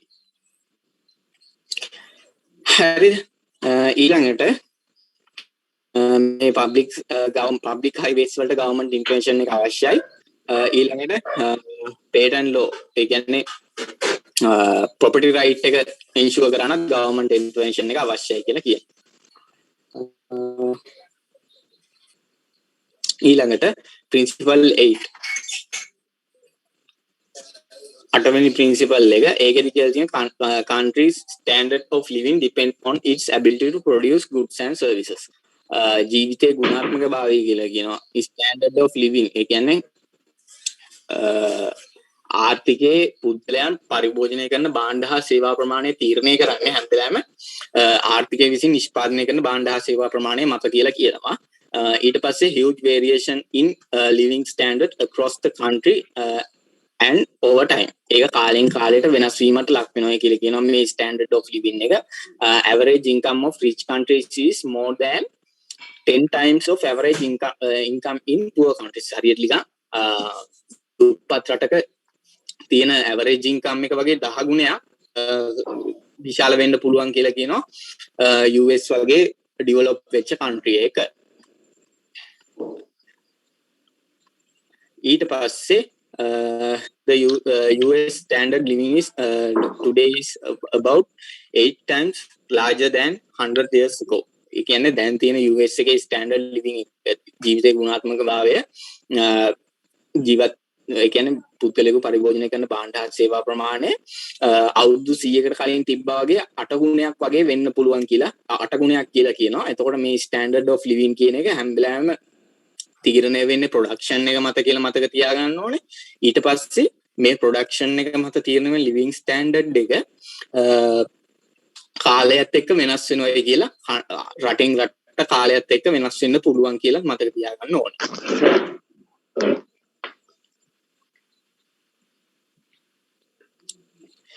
ඇක්ටිවිටි එක මේකේ මෙහෙමයි ගවර්න්මන්ට් ඉන්ටර්වෙන්ෂන් එක කරන්නේ කොහොමද කියලා මෙතන අහලා තියෙන්නේ. මේ මෙතනදී එතකොට ඕගොල්ලන් කියන්න ඕනේ පබ්ලික් ස්කූල්ස් වල K12 කියලා කියන්නේ පබ්ලික් ස්කූල්ස් වල දෙයක්. එතකොට පබ්ලික් ස්කූල් කියන්නේ පොදු මේ අධ්‍යාපනයනේ. එතකොට පොදු අධ්‍යාපනයත් එක්ක කතා කරනකොට ගවර්න්මන්ට් එක කොහොමද ඉන්ටර්වෙන් වෙන්නේ? ඒ කියන්නේ මෙතනදී මේගොල්ලන් කොහොමද රෙගියුලේෂන්ස් හදනවා. ඊට පස්සේ මේ හැම එකකටම වගේ රෙගියුලේෂන්ස් ටෙන්ඩර් කැඳවන ඒවා ඒ වගේ දේවල් ගවර්න්මන්ට් එකේ ඉන්ටර්වෙන්ෂන් එක මත සිද්ධ කරලා ඒ ආර්ථිකයේ ඉන්න පුද්ගලයන් අතර සමානව සම්පත් බෙදා හැරීම සිද්ධ කරනවා කියන එක තමයි මතක තියාගන්න ඕනේ. මේවට ලියන්න තියෙන්නේ ඒව තමයි. ඒ කියන්නේ කොහොමද ඕගොල්ලන් සම්පත් බෙදා හරින්නේ? රජය මැදිහත් වෙලා කොහොමද බෙදා හරින්නේ? ඒ කියන්නේ කොහොමද ඒගොල්ලන් පොලිසිස් මේක් කරන්නේ මේ ඉම්ප්ලිමන්ට් කරන්නේ එම් පොලිසි ඉම්ප්ලිමන්ට් කරලා මොනවාද බලාපොරොත්තු වෙන්නේ අන්න ඒ වගේ දේවල් තමයි වෙල්කම්දි පැහැදිලි කරලා තියෙන්නේ. පැහැදිලි කරන්න තියෙන්නේ. තේරුණාද?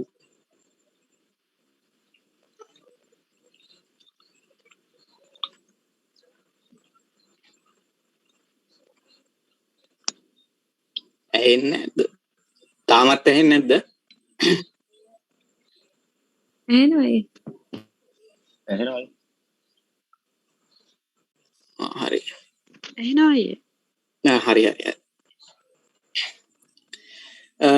ඊළඟට පිනවැත්තුවේ living standard එක ගැන කතා කරා. ඊට පස්සේ country standard of living depending on disability to protection.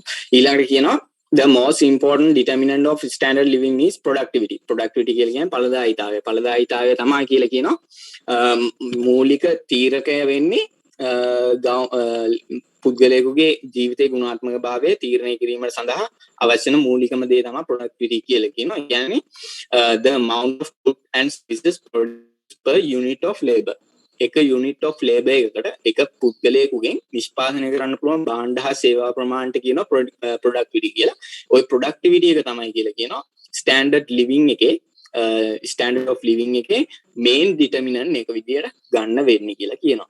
ඊළඟට කියනවා productivity depend on the equipment skills technology available to workers. ඒ කියන්නේ මේ productivity කියන එක හැම වෙලාවෙම වෙනස් වෙන්න පුළුවන් කියලා කියනවා පුද්ගලයන් සතුව තියෙන හැකියාවන්. ඊට පස්සේ ඒගොල්ලන් පාවිච්චි කරන equipments කියලා කියන්නේ උපාංග වගේ දේවල්. ඒ කියන්නේ tools වගේ දේවල්. ඒ වගේ දේවල් නිසා ඊට පස්සේ technology එක වගේ දේවල් නිසා productivity එක වෙනස් වෙන්න පුළුවන් කියලා කියනවා. ඊළඟට කියනවා other factors කියලා කියන්නේ productivity එකට බලපාන other factors have less impact on living standard. living standard වලට අනික් සාධක. ඒ කියන්නේ හරියට ගන්න labor unions දැන් ඔය ගුරුවරු කරපු උද්ඝෝෂණයේදී ඒක එතන තියෙන්නේ යූනියන් එකක්නේ. අන්නේ යූනියන් එකේ මොකද උනේ? ගුරුවරුන්ගේ ජීවිත ගුණාත්මක භාවය වැඩි වෙන්න ගත්ත මොකක්ද හේතුව? පඩි වැඩිවීම නිසා. අන්න ඒ වගේ labor unions ඊට පස්සේ competition from abroad කියලා කියන්නේ පිටරටින් භාණ්ඩ හා සේවා වලින් තියෙන තරංකාරීත්වය වගේ දේවල් නිසා ජීවිතයේ ගුණාත්මක භාවය වෙනස් වෙන්න පුළුවන් කියලා කියනවා. ඒක තේරුණාද කට්ටියට?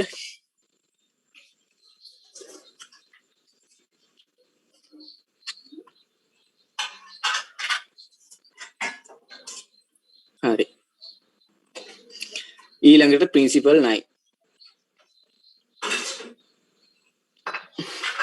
හරි. මේකෙදි කියලා තියෙන්නේ price raise when the government prints too much money. ඒක ඕගලන් දන්න දෙයක්. ආර්ථිකයේ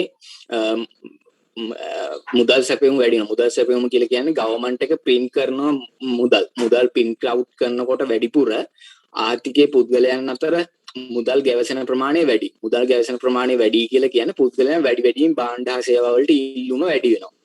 ඉල්ලුම් වැඩිවීමේ ප්‍රතිඵලයක් විදිහට අන්තිමට ඉන්ෆ්ලේෂන් එක වැඩි වෙනවා. ඉන්ෆ්ලේෂන් එක කියලා කියන්නේ උද්දමනකාරී වාතාවරණයක් ඇති වෙන්න පුළුවන් කියන එක තමයි මේ ගවර්න්මන්ට් එක ගොඩක් මනි print කරාන් පස්සේ සිද්ධ වෙන දෙයක් කියලා කියනවා. ඒකෙදි increasing the general price level inflation එක කියලා කියන්නේ සාමාන්‍ය පොදු මිල මට්ටමේ සිද්ධ වෙන අඛණ්ඩ වැඩිවීමක් තමයි මේ ඉන්ෆ්ලේෂන් එක කියලා කියනවා. In long run inflation is almost always caused by the excessive growth in the quantity of money which cause the value of money to fall. මේකද කියන්නේ ඉන්ෆ්ලේෂන් එක නිසා මුදලේ අගය වැඩි අඩු වෙන්න පුළුවන්. මුදලේ අගය අඩු වෙනවා කියලා කියන්නේ එක මුදල් ඒකකයකින් මිලදී ගන්න පුළුවන් භාණ්ඩ හා සේවා ප්‍රමාණය අඩු වෙන්න පුළුවන් කියලා කියනවා. මොකද ඉන්ෆ්ලේෂන් එක වැඩි වුණා පස්සේ. ඒ වගේ සිද්ධ වෙනකොට ලොංග් රන් එකේදී ආර්ථිකයකට හැම වෙලාවෙම මේක මොකද ඉන්ෆ්ලේෂන් එක growth එකක් ඇති වෙන්න excessive growth එකක් වෙන්න මේක බලපෑමක් ඇති කරනවායි කියලා කියනවා. ඒක ඕගොල්ලන්ට මේකෙදි ගොඩක් පැහැදිලිව මේ ලොකුවට ඕනේ නැහැ. මේ excessive growth එකක් ඇති කරනවායි කියලා මතක තියාගන්න. ඒක මේ ඕගොල්ලන් දෙවෙනි අවුරුද්දේ තියෙනවා මැක්‍රෝ ඉකොනොමික්ස්. ඒකෙදි ඕගොල්ලන්ට කතා කරනවා ඕක ගැන හොඳට. ඒක නිසා මේ ප්‍රින්සිපල් එකේ තියෙන බේසික් එක විතරක් අල්ලගන්න. ඒකේ බේසික් එක තමයි මනි print කරන් පස්සේ මිනිස්සු අතර මුදල් සම්බන්ධ සංසරණ නිසා ඒගොල්ලන් භාණ්ඩ හා සේවා වලට වැඩි ඉල්ලුමක් කරනවා. ඉල්ලුම් වැඩි වෙච්ච නිසා මොකද වෙන්නේ? භාණ්ඩ හා සේවා වල ඉල්ලුම් වැඩි වෙච්ච නිසා භාණ්ඩ හා සේවා වල මිල මට්ටම ඉහළ යනවා. මිල මට්ටම ඉහළ යන නිසා ඉන්ෆ්ලේෂන් එකක් ඇති වෙනවා කියලා මතක තියාගන්න. හරිද?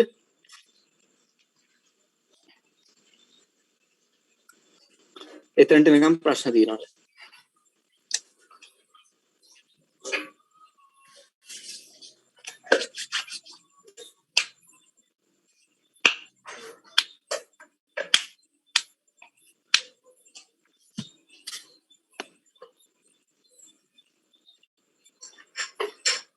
ප්‍රශ්න තියෙනවද? ඉස්සරහට යන්නද?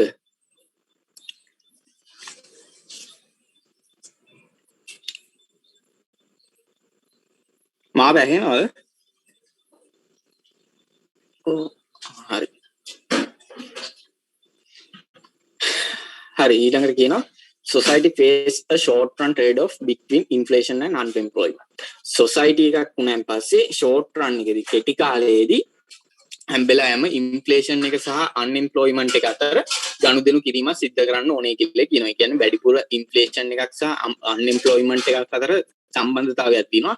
ඒක කියන්නේ ඉන්ෆ්ලේෂන් එක වැඩි වෙන්න අන්එම්ප්ලොයිමන්ට් එක අඩු අවස්ථාවකදී විතරයි කියලා කියනවා. හරිද? sorry unemployment එක වැඩි අවස්ථාවකදී. unemployment එක වැඩි අවස්ථාවකදී sorry විනාඩියක් දෙන්න.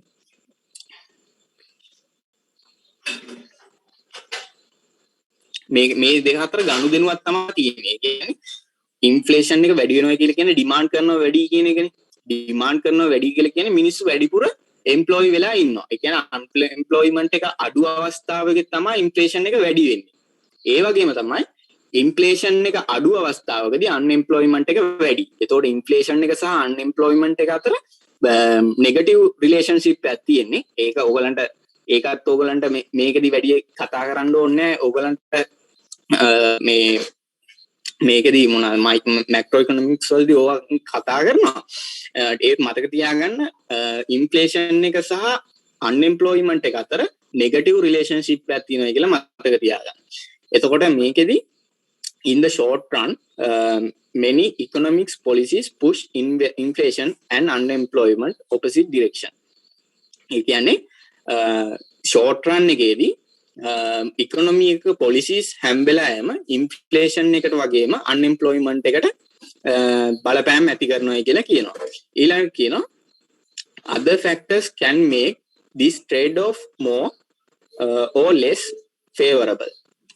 other factors ඒ කියන්නේ අර trade unions ඒ වගේ දේවල් බලපෑමක් ඇති කරන්න පුළුවන් කියලා කියනවා.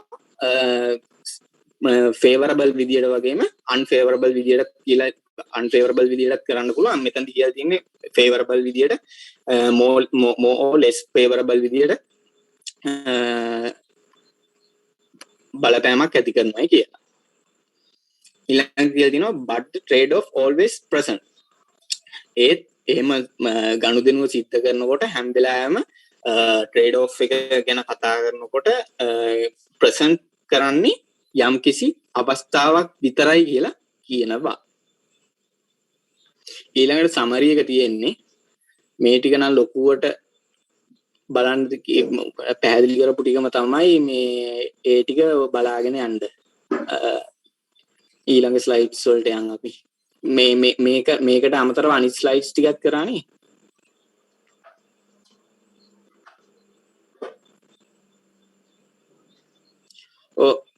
අදට ඉවර නෑ. සජිනි ඉන්නවද?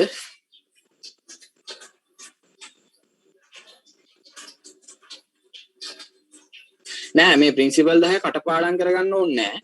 මේකේ තියෙන මොකද්ද මේ අයිඩියා එක ඔලුවට අරගෙන තියාගත්තාම ඇති. මේ ප්‍රින්සිපල්ස් මොනවාද කියලා අහන්නේ MCQ වලට අහයි. MCQ ඔයගලන්ට ආවොත් එකක් දෙකක් අහයි ප්‍රින්සිපල්ස් වලින්. වැඩිපුර ඔලුවේ තියාගන්න ඕන ට්‍රේඩ් ඔෆ් එක. ඊට පස්සේ කොහොමද මේකවලන් choice එකක් කරන්නේ? ඒ වගේ දේවල් තමයි ඔලුවේ තියාගන්න ඕනේ. මේ choice එකක් කරද්දී rational people නම් මොන විදියට තීරණ ගන්න අන්න ඒ වගේ දේවල් තියාගන්න ඕනේ ඔලුවේ.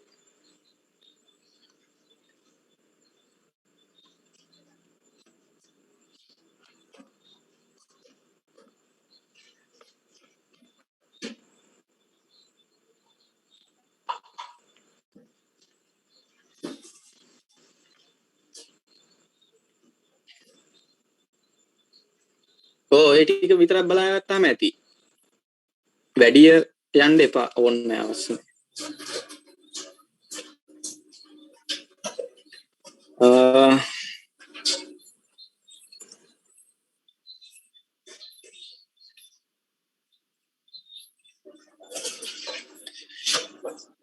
එහෙම කියන්න බෑ ඕගලන්ට මේ ප්‍රින්සිපල් 10 විතරයිනේ ඕගලන්ට ඉගෙනුවේ. එතකොට මේ ප්‍රින්සිපල් 10න් විතරයි ඕගොල්ලන්ගෙන් ප්‍රශ්න අහන්නේ. ඒ කියන්නේ උගන්නපු නැති ඒවායින් අහන්නේ නැහැ සාමාන්‍යයෙන් ප්‍රශ්න. තාම ඕගලන් ෆස්ට් ඉයර් නේ. මේ ඒක නිසා බය වෙන්න එපා. මේ ස්ලයිඩ්ස් වලින් එහා කිසිම දෙයක් අහන්නේ නැහැ ඕගොල්ලන්ගේ. ස්ටෑන්ඩඩ් ලිවිං ඉකොනොමික් ග්‍රෝත් එකත් එක්ක ස්ටෑන්ඩඩ් ලිවිං එක වෙනස් වෙන්න පුළුවන්. ස්ටෑන්ඩඩ් ලිවිං එක මේ ඉකොනොමික් ග්‍රෝත් එක වෙනස් වෙනකොට ඒ කියන්නේ ඉකොනොමික් ග්‍රෝත් එක වැඩි රටවල් වල ස්ටෑන්ඩඩ් ඔෆ් ලිවිං එක පොඩ්ඩක් වැඩි. ඒක හරි.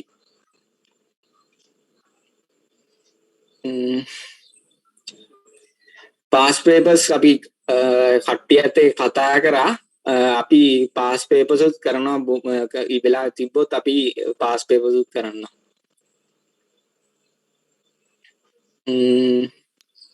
දිශාන් ඉවරද? ඉවර කළා. ඒගොල්ලන්ගේ ප්‍රශ්න වලට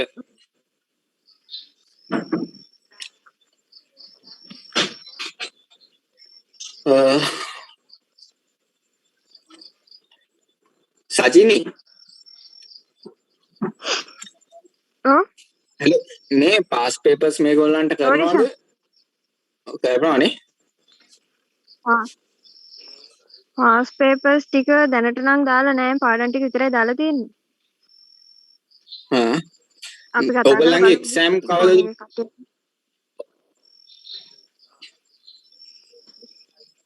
පාස් පේපර්ස්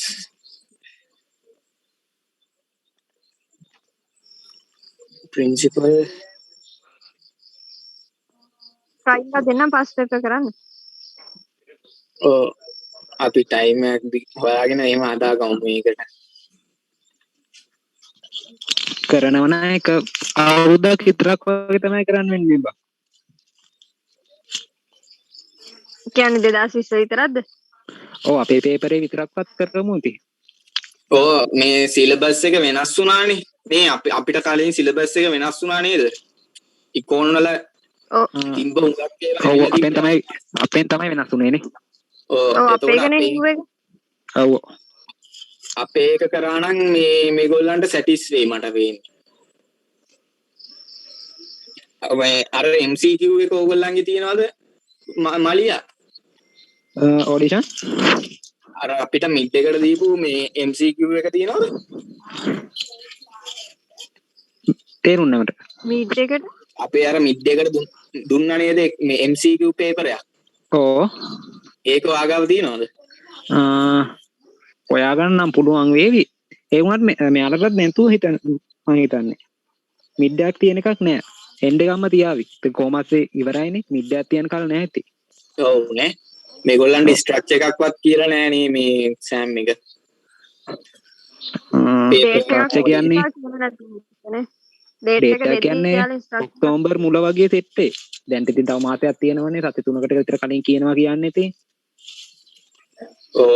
එහෙම ඔක්තෝබර් වගේ සෙට් වෙන්නේ. ඔක්තෝබර් මුල් සතියේ නැත්තම් 10 වගේ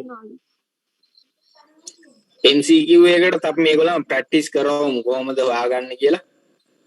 MCQ ලොකෝට අවුලක් කෙනෙක් නැහැ. අපේ දෙමාගේ තිබ්බේ 30යි නේ. ඔව්.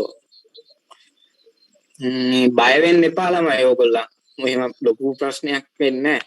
අපිත් ඉංග්‍රීසි බැරිව ළමා දැන් ආවේ. ඊට පස්සේ ඒක පුරු වෙනවා ඕගොල්ලන් වැඩ කරනගෙන යනකොට.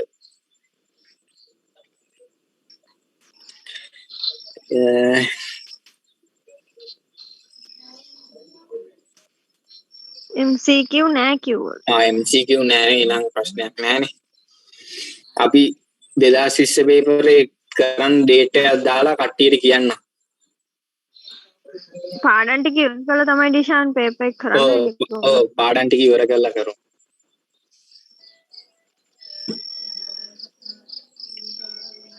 MCQ නම් index.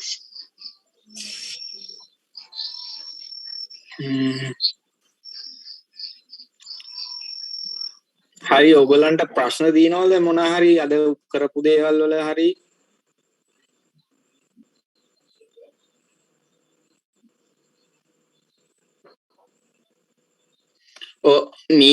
වීක් 8කින් 7කින් වගේ පස්සේ තමයි සාමාන්‍යයෙන් මිඩ් එකක් තියන්නේ 9නේ 9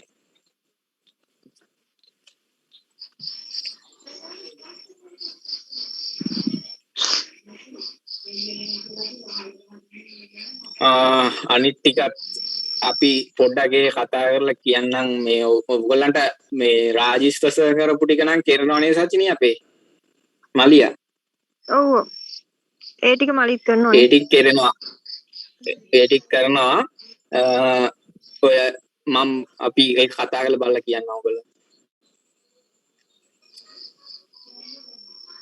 අනිත් PDF එක කියලා කියන්නේ මොකද්ද අනිත් තව එකක් තියෙනවා PDF PPF එක කරන්න ඒක අද කරන්නේ නැහැ නේ ඒක හෙට දාමුද ඔව් ඒකට දාන්න